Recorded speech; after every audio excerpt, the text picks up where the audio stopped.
The Rams didn't make a move, and the dude abides. I'm Joe Trosian, and this is RamView. It's hot out there, but let's blow off the line of scrimmage. Hey, Los Angeles.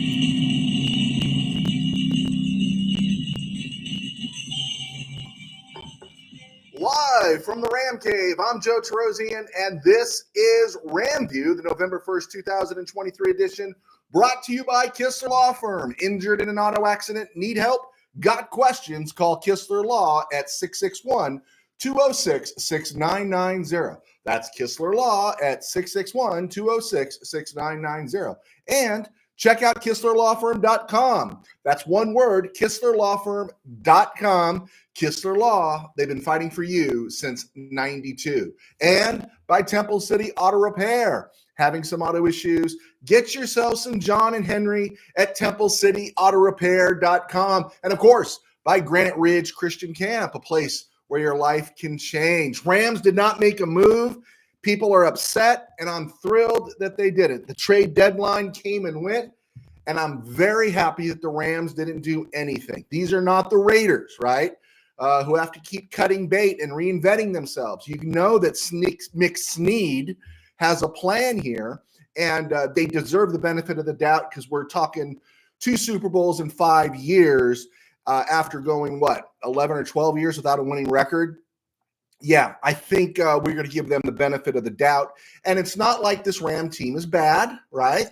If this Ram team was 7-1 or 6-2, which they easily could have been, folks, think about everything you're mad at. Darian Kendron sucks. Oh, Matthew Stafford's too old. Oh, Joseph Noteboom this, Alaric Jackson that. All the stuff that we say, all the stuff people get all riled up about, just think again, go back. This team could easily, there is great arguments to say this team is 7-1 or 6-2.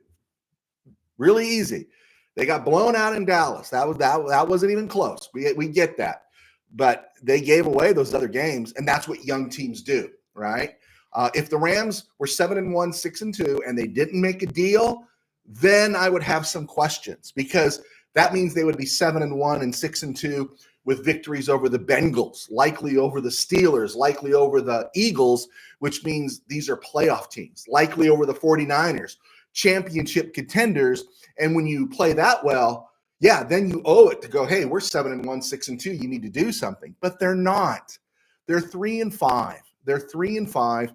And hopefully, likely, they'll be 4-5 heading into bye week. And if they're 4-5 heading into bye week, that would that's well ahead of schedule, what everyone was predicting for this team. Everyone loves to go back and argue now, well, look, they're 3-5. They are who we thought they were. They were going to suck. They were going to be this.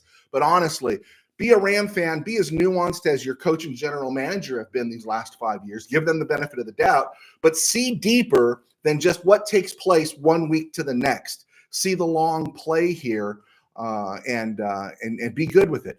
I'd like to see this Ram team make the playoffs. I'd like to see them. I'll be happy if they go 8-9, 9-8, and get a sniff of the playoff rush, right?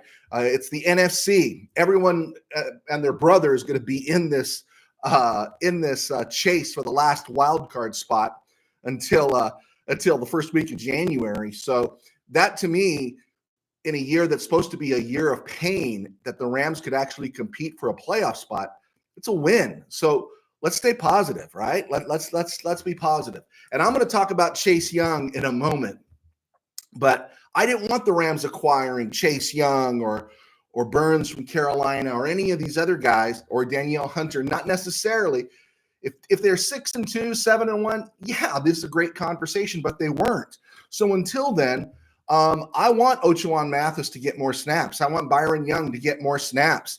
I want Michael Hoyt to see if he can build on his 3 sacks of the last 2 weeks. I want these guys to get snaps. I don't want somebody coming in and eating up the snaps that these young guys need to get. Rams got 5 starters out of this last draft. They got 4 to 5 starters based on how you want to view it out of last year's draft. And while I remain high on Darian Kendrick, and nobody seems to be, a lot of folks are high on Quentin Lake, who didn't play much last year, but is sure showing out this year, isn't he? Right. And I think we do like Kobe Durant. Okay. I'm gonna make sure I don't get a phone call from Stan here. I was into a phone call for Stan because I like the idea of Davis Mills if Stafford was out for a long time. But I think we knew when they signed Dressler Wynn and avoided the nightmare of John Wolford coming back, that we knew that this is not a serious injury to Matthew Stafford. And boy, please, come on. The Wolf did not come back, right? He's risen in my stock that he decided not to come back. That would have hurt me in terms of how I viewed the Rams. I just can't see bringing John Wolford back. There's no reason to bring John Wolford back. Bring him back as a coach. But I didn't want to see John Wolford come back. I think this week we're going to see Brett Rippon. I would probably go Brett Rippon this week. I would. If there's any doubt, even after he hurt his thumb, Stafford was still making throws. He was just getting the snot beat out of him. And that thumb was sore, but he was still making throws. The touchdown pass to Skoranek, I think, came after the thumb injury, right? So yeah, give him this week off. Then he gets next week off with the bye, and then he gets the whole week leading up to week 11 against Seattle. That could make sense. It's the back half where the Rams are going to make hay. And the Packers are bad. The Packers aren't playing well right now. The Packers traded Rasul Douglas. They traded their corner to Buffalo. Good trade for Buffalo. But the Packers are looking at next year, right? And Jordan Love so far has not been anything to fear, But he hasn't seen the Rams defense yet. So maybe he'll get some confidence. I don't know. We'll see if the team steps up. But don't be discouraged. We didn't want anyone else's retreads. Looking around the NFL and other places, we'll get this checked out. AMS, I promise I'll answer that question. I'll discuss it here in a second. Just want to get through the first half of the show around the NFL and other places. Halloween night, Josh McDaniels gets Michael Myers, right? He gets taken out quicker than PJ Souls, right? In a John Carpenter movie. He's gone, right? And what a disaster, right? Just looking at it last year, you didn't have to like Derek Carr to know that Derek Carr is a sound quarterback, and you don't have to like Derek Carr or love Derek Carr to wonder about the individual who butchers the whole relationship with Derek Carr and then tries to bring in Jimmy G, right? And, when you look at McDaniels' history, you thought he grew up and learned, but same thing. He gets fired into his second year before finishing his second year, and you see the same thing play out, right? He didn't like Jay Cutler when he was in Denver. Jay Cutler, whether or not you like Jay Cutler or not, Jay Cutler is a pretty talented quarterback, right? Jay Cutler had an elite arm, and Josh McDaniel didn't like Jay Cutler, right? And there was a problem there. I think Josh McDaniel, I got to do some homework on that. I'll take correction from you guys. He had a problem with Brandon Marshall, the star receiver for the Broncos at that time. He's definitely not endearing himself to Devontae Adams. Josh McDaniels did not grow up. There's a chip missing. And I understand he's a great OC, at least a great OC when Tom Brady is the quarterback. And he's a competent one because someone had to get Mac Jones into the playoffs his first year, right? But beyond that, he continues to fail up and into millions of dollars, right? When I think about what Josh McDaniels is making to not coach, right? All I could think of was dire straits. I should have learned to play the guitar. I should have learned to play them drums. And as soon as I read that that McDaniels was canned, my thoughts went to Jim Harbaugh coming in. But Michigan has put the extension back on the table, right? Which is interesting. They put the extension back on the table, and I think people were thinking Chicago would be open for Harbaugh to go to. That's a good fit, right? He's got history there. He's that kind of guy, rough and tumble. But Washington, right? Washington with new ownership is cleaning house, as we've seen. And they're collecting some draft picks, and they're gearing up for next year. And you got to believe they're ready to make a move off of Riverboat Ron. And so you figure, okay, that's open, but then Las Vegas opens. So you figure a guy like Harbaugh, who had an extension on the table, it was pulled back briefly because of the NCAA going after him like he's Jerry Tarkanian. You got to wonder if Michigan put put it back on the table if they think it's not going to amount to much, because they put it back on the table.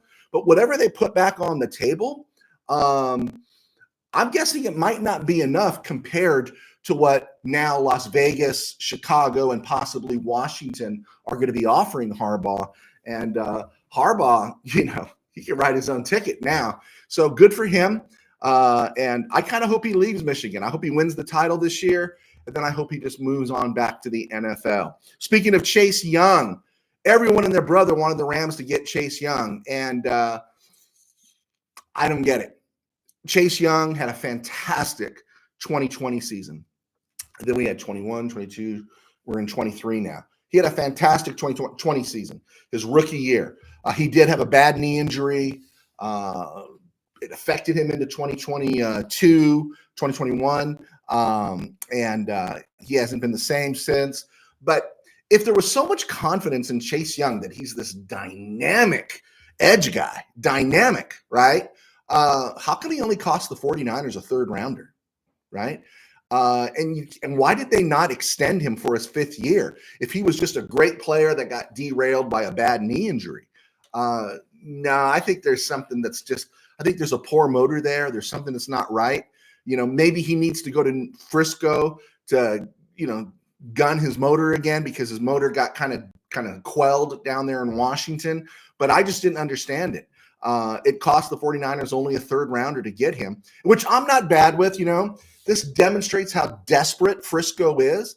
I think if they could have, they would have gone out and gotten a cornerback, but there's just not a lot of them out there. So they doubled down on the pass rush. That's the way they're going to protect their secondary. Joe Burrow exposed it.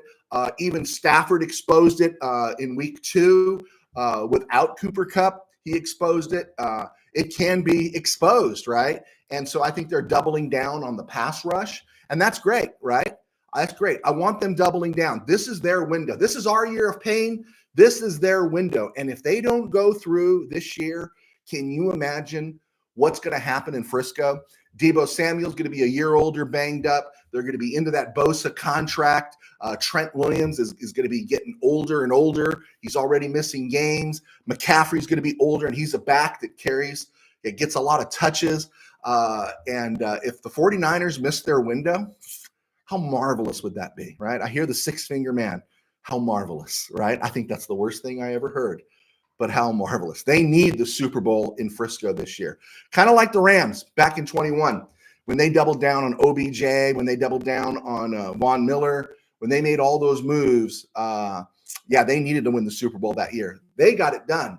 It's questionable to see whether or not Frisco can get it done. Looking at the NFC West, we talked about this on Monday. Leonard Williams went to the Seahawks, and that will have a direct bearing when the Rams play the Seahawks after the bye in Week 11. Seattle got help where it needed help, and they're gearing up. I think they see their window open. I think the weakest link on a really pretty good team probably is Geno Smith. And they need to get that running game going a little bit better, a little bit stronger, and help him out, because he looks like he's flailing a little bit. It'll be interesting to see. But the Seahawks are in. And then this is the one that got me. This is the one that kind of got me going a little bit, were the Cardinals. The Cardinals traded Joshua Dobbs, and they got a 6th rounder for him. But there's something about the Cardinals right now that's saying to me, by the end of 2024, they're going to sting somebody, right? They're going to still be in some pain next year, but by the end of the year, they're going to hurt some teams. And then by 2025, they could be making some noise. That's if they move off Kyler Murray, or if Kyler Murray has some kind of transplant of personality. But the Cardinals, for some reason, it kind of struck me that I don't know. I think they might have gotten it right as long as the ownership stays away. There's something about the Cardinals right now that has me believing that in a few years they could be pretty good. Speaking of the Texans sell-off, why did the Bears give a 2nd rounder for Montez Sweat? He's a free agent. I understand he's pretty good, but he's a free agent. A 2nd rounder? I just don't get it. A 2nd rounder. And here's the thing.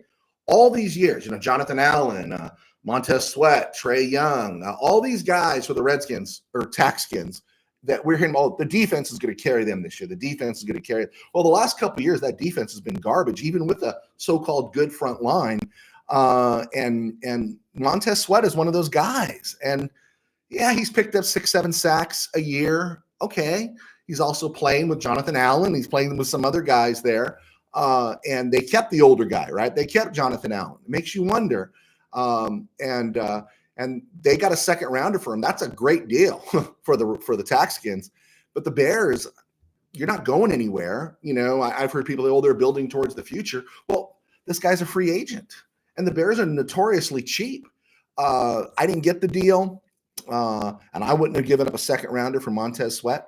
The Bills gave up a third rounder for Rasul Douglas from Green Bay. And I think Buffalo was reading the tea leaves. They knew they needed another corner. They needed some help in the division going against the Dolphins and in the AFC. Rasul Douglas is not great, but he is a playmaker. He does get picks. He's physical. I thought that was a really under the radar pick there. Last note before we get to the break here. I was watching. I got up early. I was on my stationary bike and I'm riding. And it was the other morning. It was Tuesday morning. And Richard Sherman was likening McDaniel's failures to show using Josh McDaniel's failures as, as a form of racism that he got a second job. Right? He didn't say it clearly, but he clearly implied that it was the old boy network, the racism. The NFL is an old boy network, right? And McDaniels didn't get hired, though, because he was white. He got hired because he was a fairly successful OC, and he worked for Belichick, right? He worked for Belichick. You go places. I know this. When you go someplace and they find out who you worked for, right? Who one of your people is, whether it's a paper you worked for, a church you worked for, who your boss was, that carries a lot of weight. And Belichick still carries a lot of weight. They brought up Eric Bieniemy not giving a job. I'm going to guess a couple things. Eric Bieniemy, one, was picky. He didn't want to go to some horrible place and get stuck there for 2 years and get canned because the whole system was bad. Also, I'm going to argue this is a truthful thing. A lot of people are just lousy interviewers. Eric Bieniemy is a tough guy. Eric Bieniemy has been a tough guy since he was a player. He is no nonsense, and he probably had a lot of my way, the highway in his interviews. But I'm going to argue this when they talked about black coaches not getting second jobs. Romeo Crennel, Jim Caldwell, Hugh Jackson all got second chances. Lovie Smith got 3. And the Houston Texans are on their 3rd consecutive African-American coach, starting with Culley, Smith, and now D'Amico Ryans, right? There is an old boy network, but that network is changing, and there is no racism in regards. Teams have got so much money. Ownership has got so much money involved that they are not making decisions based on race. There are, 8 black GMs, 9 GMs of color, as we say. The Vikings, Mensah, he hired Kevin O'Connell. Last I checked, Kevin O'Connell is the brother of the lighter hue, right? Brad Holmes hired Dan Campbell, right? Kevin Stefanski plays for Andrew Berry. Arthur Smith plays for Terry Fontenot, all African-American GMs.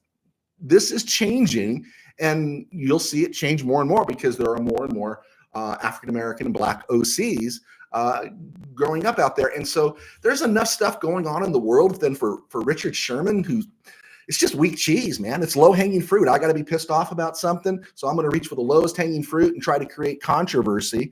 There you go, right? Oh, Chris Greer is African-American, and he technically hired the guy who's black but doesn't necessarily look black, Mike McDaniel. I didn't know Mike McDaniel was a person of color, but he said he was a person of color, and they say he is a person of color, and so the 49ers got 2 third-rounders for Mike McDaniel. So it's happening.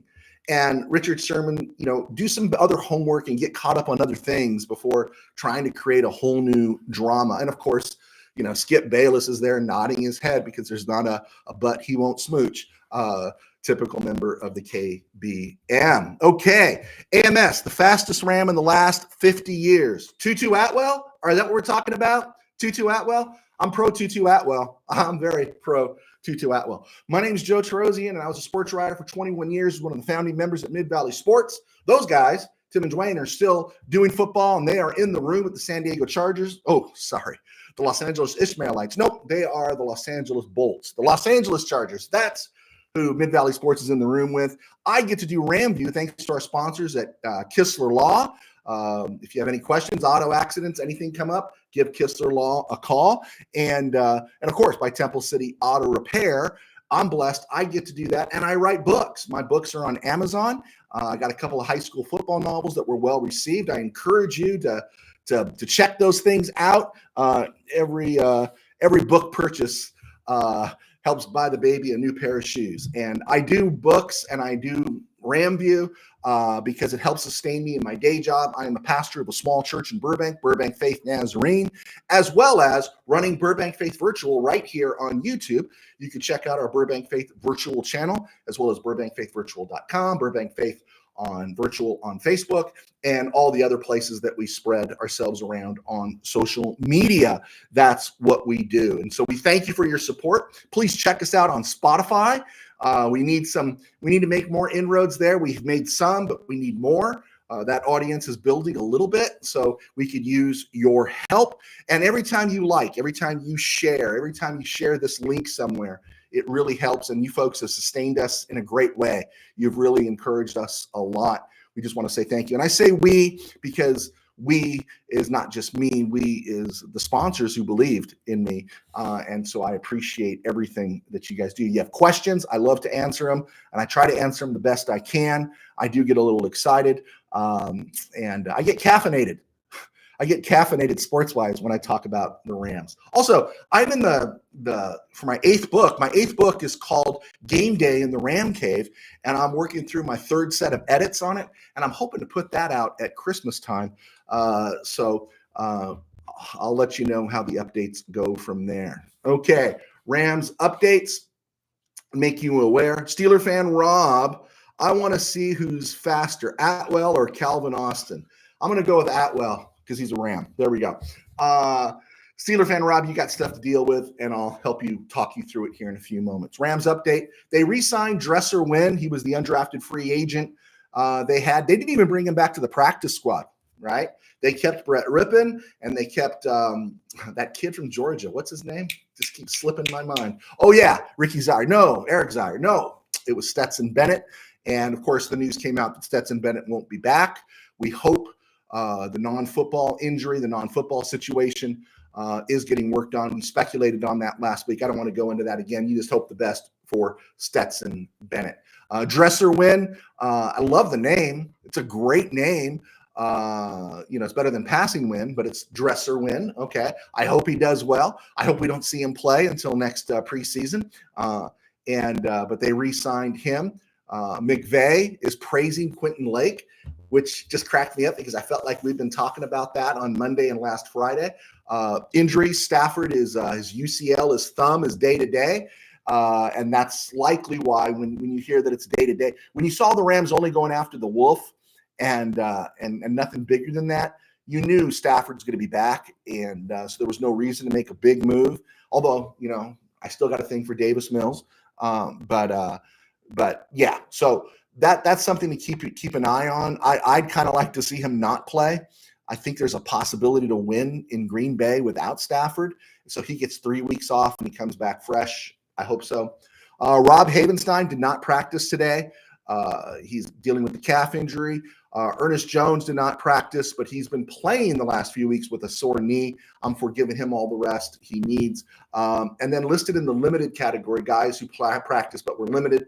Laurel Murchison, who did play on Sunday. Kobe Durant, who only played 14 snaps. Puka Nacua, Austin Trammell. Ben Skoranek, who you saw catch the touchdown pass. Not bad for 7th round, 249 overall. Caught a touchdown pass. Then you see him kind of hobbling around, so his Achilles is still tender. And the one we want to make sure is healthy is punter Ethan Evans, who sprained an ankle. Okay, quickly looking at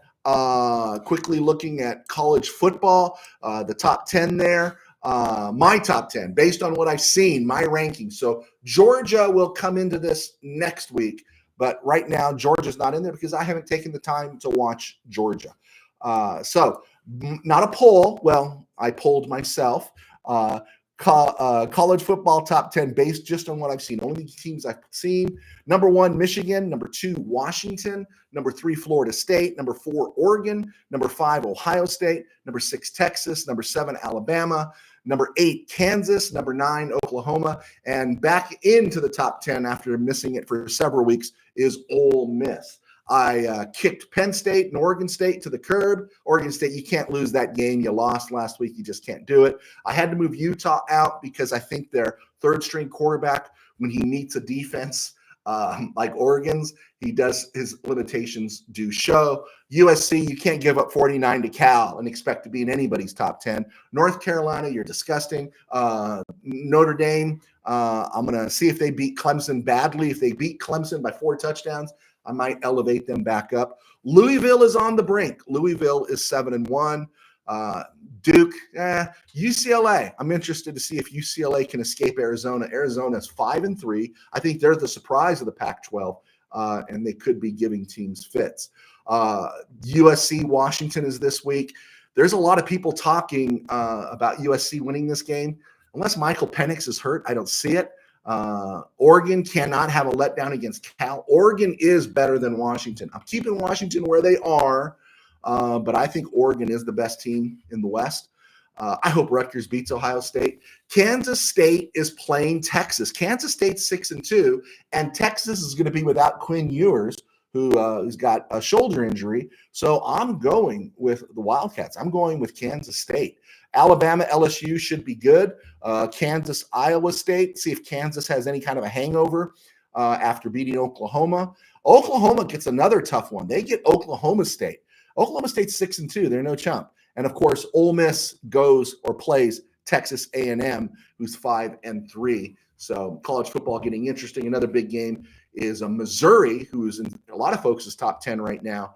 They are playing Georgia at Georgia. So, all right, looking at the Ram game here, Steeler fan Rob has got a comment.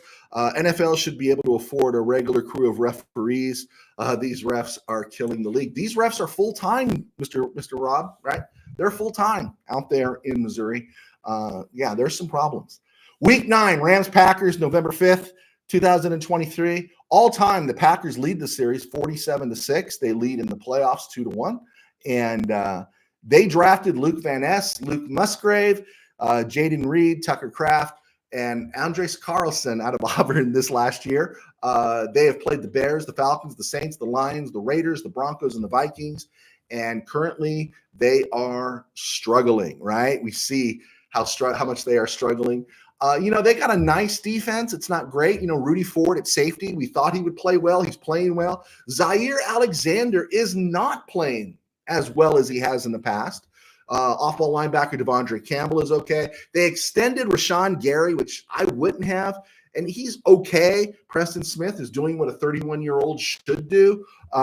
So it's good, but it's not great. Their front line, Devontae Wyatt, to Daryl Slayton, and Kenny Clark, the former UCLA guy, they're all okay. But those three are combined almost 1,000 pounds combined. Just those three alone. That's 1,000 pounds of beef on that front line.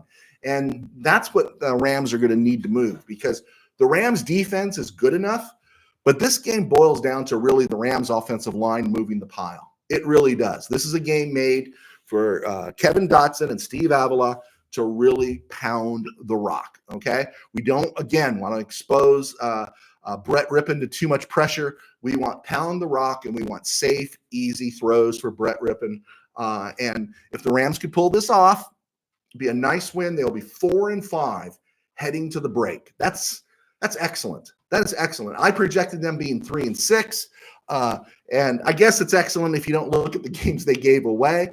But I have a belief that once they get past Green Bay, they get a week off. Again, this defense is maturing. It is getting older. It is maturing. It's getting older by each game in the sense that it's gaining more experience. They just got to learn how to hold the edge, right? So I see the Rams 4-5. If the Rams get this, it'll be their first win in Green Bay since October the 8th, 2006. On that day, Mark Bulger threw touchdown passes to Torrey Holt and Kevin Curtis. Steven Jackson rushed for 98 yards, and Leonard Little had 2 sacks. Yeah, that was a big win for the Rams right there. I think they beat Brett Favre. In fact, I remember I was watching that on my Direct TV, my Sunday ticket, and the feed went out. And I about lost it. My family was asking me what happened. And I said, the feed went out. And they just go, oh, okay. And they didn't get what it meant. But go Rams. All right. Week 9, 49ers, Lions, Jaguars, Broncos are all on bye. Tomorrow, Thursday night, Steelers, Titans. Actually, the Titans are going to Pittsburgh to play. Hey, the Titans, Will Levis had a great game. And it was interesting that even though his contract is expiring, the Titans didn't move Derrick Henry. They'd have gotten something for him. But I think it's interesting that you let Derrick Henry, who's got to be in his last back half season with Tennessee at his age and his contract up. It's going to be interesting to see how Will Levis plays with a Hall of Fame caliber running back behind him. And I think that takes the pressure off and allows him to develop more. And so he had a great game, but the only game against Atlanta, and that's the problem. He's not playing Atlanta this week. He's playing the Steelers. And Steeler fan Rob in Missouri. Yeah, he's playing the Steelers. I think he can do it, but I think the Steelers defense is far superior to Tennessee's defense. To Atlanta's defense. And DeAndre Hopkins is not going to be getting behind that Steelers secondary like they did. Although Minka Fitzpatrick being out will affect you. Although I know everyone's excited about Joey Porter Jr. Also, Rex Pickett. Kenny Pickett is supposed to be back. So I'm going with the Steelers, but I really do want to see Will Levis light him up a little bit. I want to see him put some points on the board. He's got an easy throwing motion. He looks really good, but we don't know. Is he a riverboat gambler? Is he a competent NFL quarterback? Maybe he's the next Billy Joe Tolliver. We'll find out. But I'm going to go Pittsburgh in this game. 31-17. There we go. Pittsburgh defeats the Titans, but that's with Kenny Pickett back. If Kenny Pickett doesn't play, I'm hedging my bet. So Steeler fan Rob, you need to win this game. You need to win this game. You can't go 4-4 in the AFC and lose to a team like the Titans and then think you're a Super Bowl or really a playoff team. You've got to win this game. This game is on you, Chief. You better get that good, terrible towel Steeler mojo going because you can't afford to lose that one. All right, let's look at the rest of the season here. Let's see here. Oh, Steve Ramirez. I always answer questions from Steve Ramirez. Steve Ramirez. Sherman also said UCLA's D-line is a bunch of Jags. When two might go in the first round with Latu in the first round. Latu, I have heard, is going first round. I've heard that. In fact, I saw one mock draft, which I try to avoid completely this time of year. One mock draft had him going to the Rams at number 9. So you should be excited, Steve. But you got to get that win. Steve Ramirez, excellent sports writer. You got to get that win against Arizona. Arizona's been the surprise. It was Washington State, but it's Arizona. You need to get that win over the Wildcats. Okay, let's look at Sunday's game in Germany. Dolphins, Chiefs. Hey, I'm going with the Dolphins right now because I'm just not a huge believer in the Chiefs at this moment. They got swifted last week. They get swifted again. And so I'm going with the Dolphins this week. Vikings, Falcons. Vikings, I don't know, is it going to be Joshua Dobbs? Is it going to be Jaron Hall? But they're going to be playing in Atlanta. And I'm going to go with the Falcons. I'm going to go with the Falcons in this one. Both teams are 4-4. Seahawks, Ravens. I like the Seahawks, but we're going to find out, right? And it's in Baltimore. Geno Smith's not playing great, so I'm going to go with the Ravens. Cardinals, Browns. I'm going with the Browns. Clayton Tune is supposed to be starting for the Cardinals. Buccaneers, Texans. I'm going with the Texans. Yeah, I've drank the Kool-Aid. I'm all in on C.J. Stroud and D'Amico Ryans. And I think the time is up on Tampa Bay. I think New Orleans is going to sweep past them. Texans and Patriots. I think there might be new energy in Washington as they go to New England. I think there might be some new energy. I think they're going to be happy. I think Chase Young, Montez Sweat, and some of those guys were dead weight. You could see it in Jonathan Allen's face. And I don't know. I'm going with the Texans in New England. Or is it Foxborough? Or is it Gillette? Where are they playing? I'm going with the Texans. Bears, Saints. Going with the Saints, right? Got to go with the Saints. As much as I dislike the Saints, Bears aren't going to win with Tyson Bagent. Colts, Panthers. I do like the Colts. I like the Colts a lot. I like Gardner Minshew. I think they're fun to watch. But I don't know what Jonathan Taylor's doing. Was he not on the bike? Was he not working out? It just doesn't seem to be happening for him right now. So I'm going to go with the Panthers. I'm going to pick them to get their second win of the season. Giants, Raiders. Can I just ask you, Giants, Raiders? You know, they talk about a tree falling in the forest if no one's there. Does it make any noise? Giants, Raiders, right? You know, is that actually the example of an NFL game being played that almost nobody cares? The only thing I can think about is the Raiders are probably excited that Josh McDaniels is gone, right? And I think the last thing I saw, and I'll take correction, is Aiden O'Connell will be the starter, I think this week and maybe for the rest of the season. Really happy to see that. Maybe he can get the ball to Devontae Adams. Cowboys, Eagles. I'm going with the Eagles in Philly. Sunday night, Bills against the Bengals in Cincy. Boy, that just feels so quick again, right? Bills, Bengals again. We know how the last time it happened there in Cincy. I'm going with Bengals. Bengals are going to win this game and take this one. Joe Burrow is on a roll. I'm starting to become a full believer in Joe Burrow. Monday night, Chargers, Jets. I hate the Chargers. I just do. If they went back to San Diego, you know, Spanos, if you go back to San Diego, I'll root for you for 5 years. I'll give you a 5-year no-cut agreement. Go back to San Diego, and I'll root for you, right? Jets, Bolts. You know, out of spite, I'm going to take the Jets. Go Zach Wilson, all right? 8 weeks in, my overall record is 75-47. Okay, let's get to this right now at the 36-minute mark. Born on this date, November 1st in 1943, Ram Hall of Famer Tom Mack. Tom Mack turns 80 today. You want to know what Tom Mack's career stats were? 11 Pro Bowls, 4 times first team All-Pro, 4 times second team All-Pro, never missed a game. Played in all 184 games of his career, starting 176. He always started and always played, and then he played and started in every playoff game during his Rams career. 12 playoff games he was the starter. He was the epitome of consistency. He was amazing. Tom Mack was just that dude. And he played it at 6'3", 250. 6'3", 250. You got edge rushers at 250 now and are considered light in the NFL. Different time, but you had to love Tom Mack, second pick overall in the 1965 draft out of Michigan. And he's still around, and he's doing well. So we wish him a happy birthday. On this date, 1945, this one got my motor cooking. On this date, in 1945, Willie Ellison was born, and he would have turned 78 today. Former Ram running back Willie Ellison passed away March 11th, 2019. Not quite 74. He was 73. He was drafted by the Rams, second round, number 33 overall. There's some significant 33 overall picks by the Rams. Well, we'll get into that some other time. And Donnie Avery, Brian Quick. And the Rams took him in 1967 out of Texas Southern. He was 6'2", 210. He had some size. And that pick was acquired when George Allen, who wasn't a big fan of Marlon McKeever, he sent Marlon McKeever at the 1967 number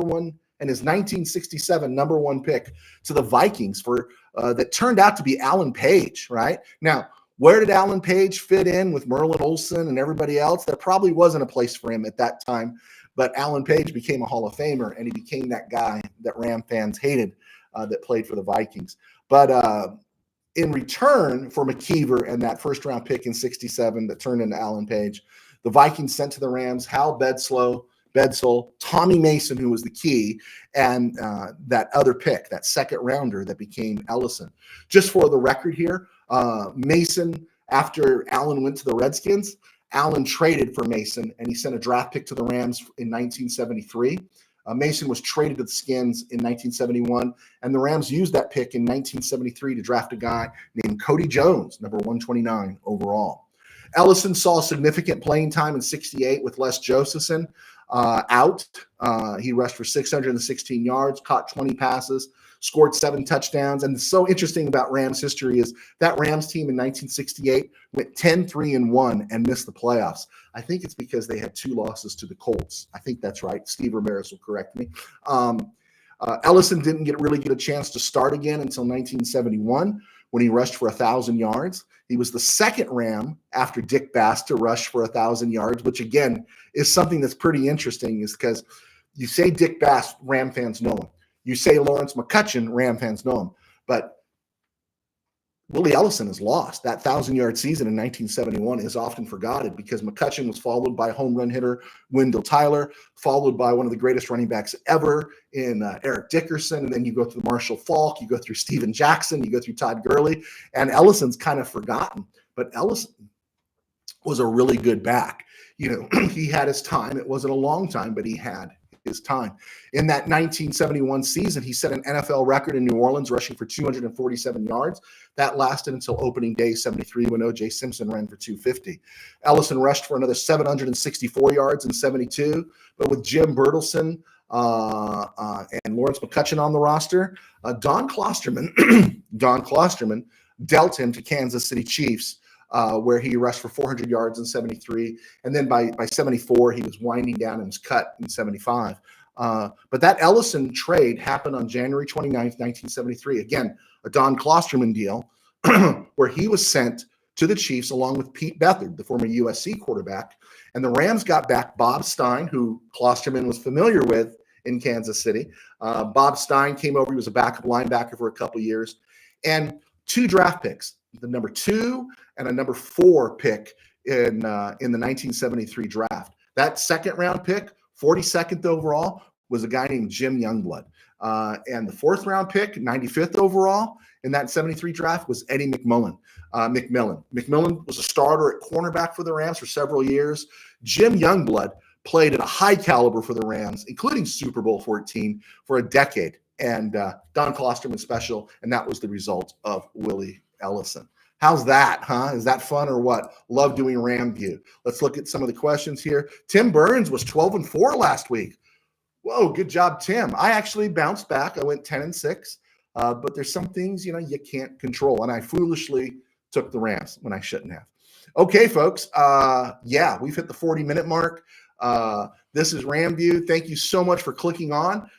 It was a stone groove, my man. It was a stone groove to be here. Thank you for your support. Check us out on Spotify. If you haven't subscribed, please subscribe. If you got some friends that are Ram fans, have them subscribe. We'll always take your opinion. We'll always hear your voice. We won't look down on you. And your protests have value and merit. Okay. God bless. Take care. And we will talk to you on Friday. There we go.